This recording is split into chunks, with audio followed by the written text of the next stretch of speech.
Commentaire de saint Thomas d'Aquin sur l'Évangile de Jean, chapitre 3, l'entretien avec Nicodème, suite.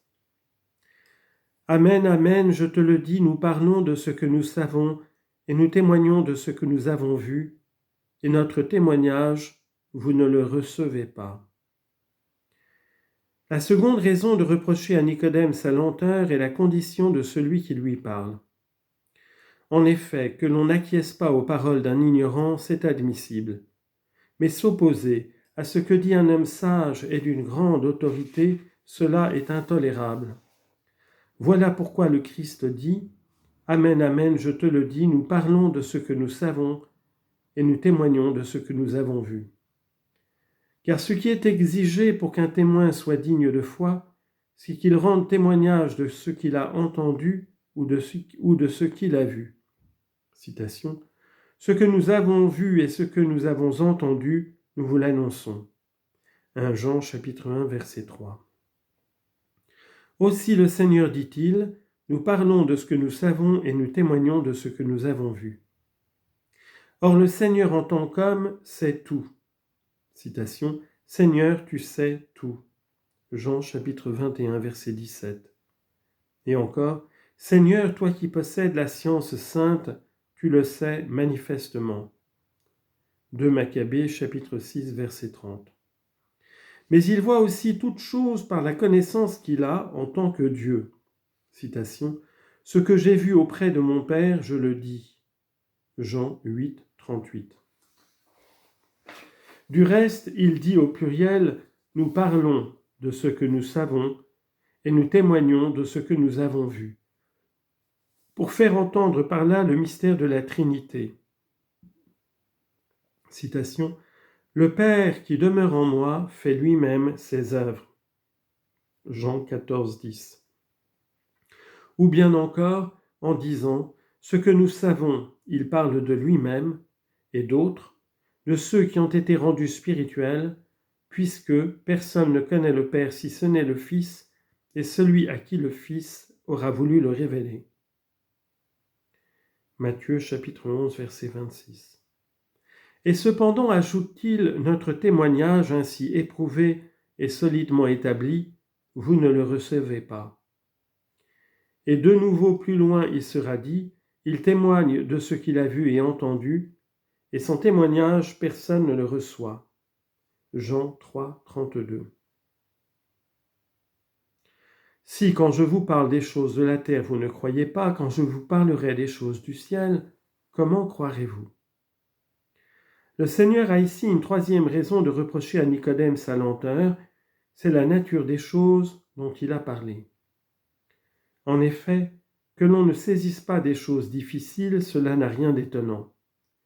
Mais que l'on ne comprenne pas des choses faciles, c'est inadmissible.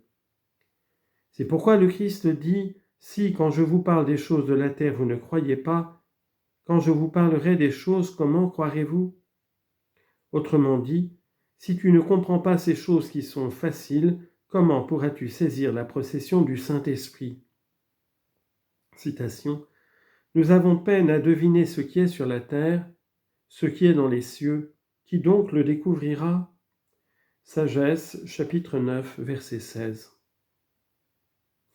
Mais on ne voit pas dans ce qui précède que le Seigneur ait parlé à Nicodème des choses de la terre. À cette objection, il faut répondre selon saint Jean Chrysostome que les choses de la terre dont parle ici le Seigneur doivent s'entendre de l'image du vent. Le vent, en effet, étant sujet à la génération et à la corruption, compte parmi les réalités terrestres. Ou bien l'on peut dire toujours selon saint Jean Chrysostome que la régénération spirituelle réalisée par le baptême, si elle est céleste, certes dans son principe qui sanctifie et régénère, est terrestre quant à son sujet. En effet, ce qui est régénéré, l'homme est terrestre. On peut encore répondre avec saint Augustin que par chose de la terre, il faut entendre ce que le Seigneur avait dit plus haut, « Détruisez ce temple et en 3 jours je le relèverai. » Jean 2, 19.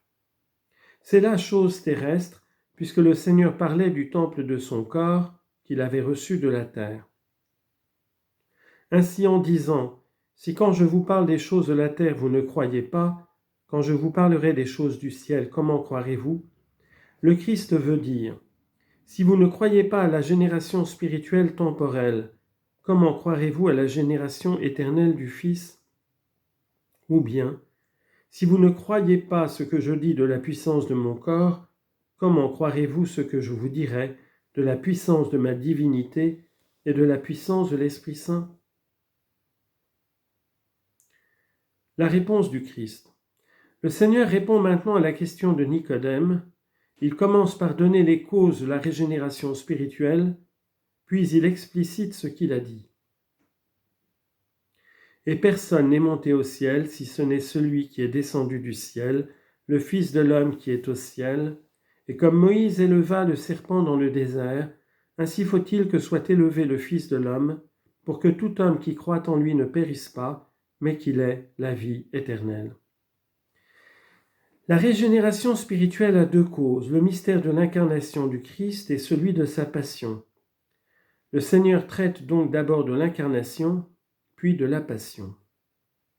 L'incarnation. Mais comment cette réponse du Christ satisfait-elle à la question de Nicodème ? Voilà ce qu'il faut examiner en premier lieu. En effet, le Seigneur avait dit auparavant, parlant du souffle, « Tu ne sais d'où il vient ni où il va », où il donnait à entendre que la régénération spirituelle a un principe et une fin cachée. Or, les choses qui nous sont cachées sont celles qui sont dans les cieux, selon le livre de la sagesse cité plus haut. Ce qui est dans les cieux, qui donc le découvrira ? Sagesse 9, 16. La question de Nicodème, comment cela peut-il se faire, doit donc être comprise de la manière suivante. Comment quelque chose pourrait-il venir du secret des cieux ou aller au secret des cieux ?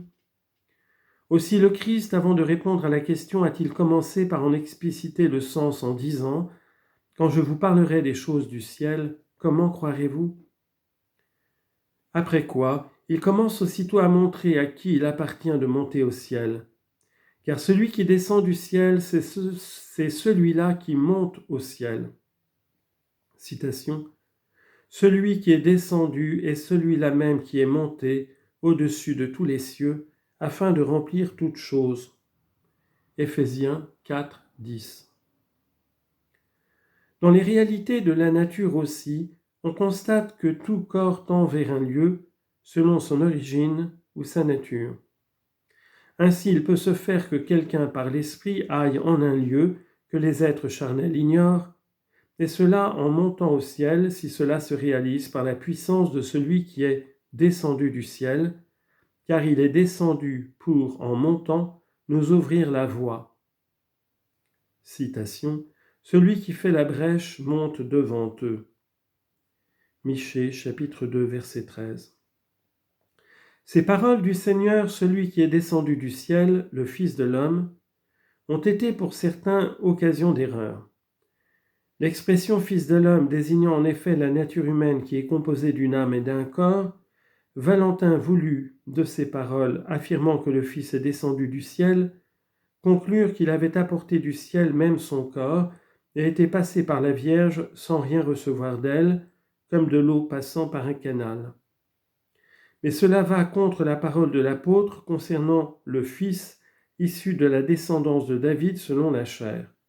Romains chapitre 1 verset 3. Origène, lui, soutient que le Christ est descendu du ciel selon son âme, dont il dit qu'elle a été créée au commencement avec les anges et unie au Verbe, et qu'elle est descendue ensuite du ciel en prenant chair de la Vierge. Mais cela aussi est contraire à la foi catholique, qui enseigne que les âmes n'ont pas existé avant les corps. Il ne faut donc pas comprendre que le Fils de l'homme serait descendu du ciel selon sa nature humaine, mais qu'il en est descendu selon la nature divine.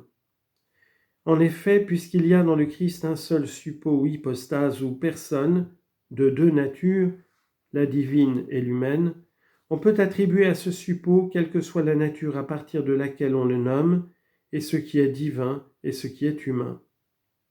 Ainsi, nous pouvons affirmer que le Fils de l'homme a créé les étoiles et que le Fils de Dieu a été crucifié. Mais le Fils de Dieu n'a pas été crucifié selon la nature divine, il l'a été selon la nature humaine.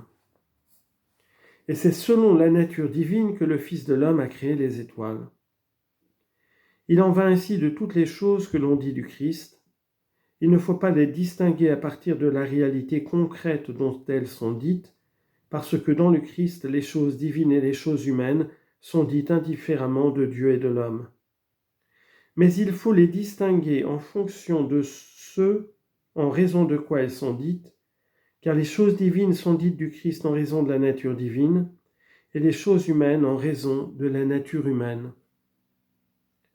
Descendre du ciel se dit donc du Fils de l'homme, non selon sa nature humaine, mais selon sa nature divine, en raison de laquelle il lui appartient, avant l'incarnation, d'avoir été du ciel, comme le dit le psaume, « Le ciel des cieux est au Seigneur, mais la terre il l'a donnée au Fils des hommes. » Psaume 113, verset 16.